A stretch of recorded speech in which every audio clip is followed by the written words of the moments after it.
ලෝකයේ ගොඩක් ඉස්සරහට ගිහලා ඉන්නේ. දැන් අපි ඉන්නේ AI ඒජ් එකේ. තාම ලංකාවේ අධ්‍යාපන ක්‍රමය තියෙන්නේ ෆ්ලිප් ෆෝන් එකේ ලෙවල් එකේ කියලා.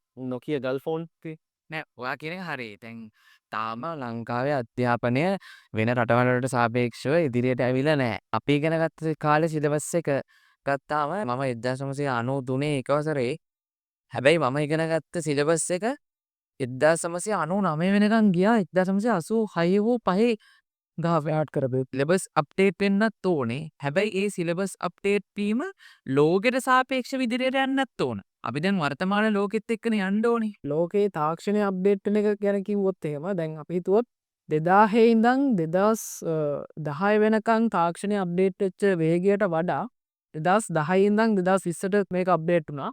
හැබැයි 2020 ඉඳන් 25 යනකොට ඒ තුනටම ඒ දෙකටම මේ පීරියඩ් දෙකටම වඩා ලඝු මේකක් කියලා දෙනවා. අනිවාර්යෙන්. එතකොට අර ඔයා කියන්නේ මේ අපේ තියෙන සිලබස් අප්ඩේට් වෙන එකත් අර ඒකට සාපේක්ෂව වෙන්න ඕනේ.